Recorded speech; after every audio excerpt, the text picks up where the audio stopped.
fears of space warfare have spiked in recent months, in the wake of the Trump administration's insistence on establishing a space force as the sixth branch of the U.S. military. Security concerns were further escalated this week following a speech by William Poblete, U.S. Assistant Secretary for Arms Control, Verification, and Compliance, who singled out a Russian satellite for its very abnormal behavior. "We don't know for certain what it is and there is no way to verify it," Poblete said on Tuesday at a UN disarmament conference in Geneva. But Russian intentions with respect to this satellite are unclear and are obviously a very troubling development. The Russian Ministry of Defense describes the satellite as a space apparatus inspector, but Poblete claimed that its behavior was inconsistent with anything seen before from on-orbit inspection or space situational awareness capabilities, including other Russian inspection satellite activities.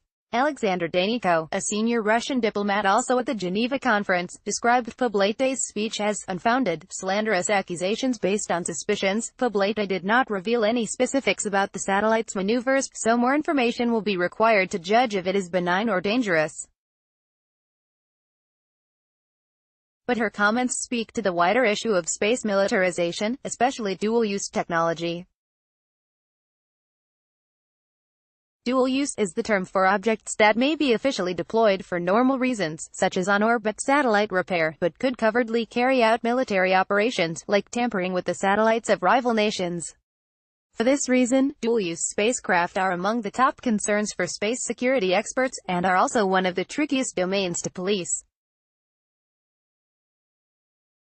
The problem is that other countries, including the U.S., are doing things in space that are troubling to other countries, often due to the dual-use nature of most space technology. Joan Johnson-Fries, professor of national security affairs at the U.S. Naval War College, told me in an email. Johnson-Fries used the example of the U.S. Air Force's top-secret X-37B spaceplane, which is a miniature uncrewed shuttle program with an unknown objective. Just as the U.S. State Department is side-eyeing Russian and Chinese dual-use spacecraft, these nations are also mistrustful of U.S. space military endeavors. Read more. Mike Pence says America's Space Force will seek peace through strength. Russia and China are clearly accelerating their military space programs, toward narrowing the previously significant gap between U.S. military space capabilities and the rest of the world, Johnson-Fries said.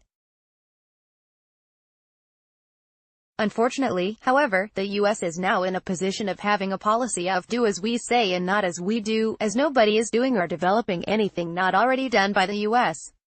This is a central reason why Trump's Space Force concept has been difficult for his administration to justify. Certainly, the U.S. faces real and frightening space security threats, ranging from cyberattacks to kinetic kills. Potentially suspicious satellites, like the one spotlighted by Poblete this week, should be carefully monitored.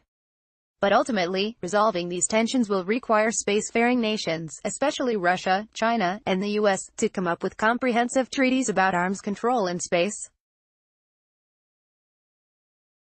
Otherwise, the space community can expect to see more of these shady spacecraft deployed in the future, from every corner of the globe that can afford them.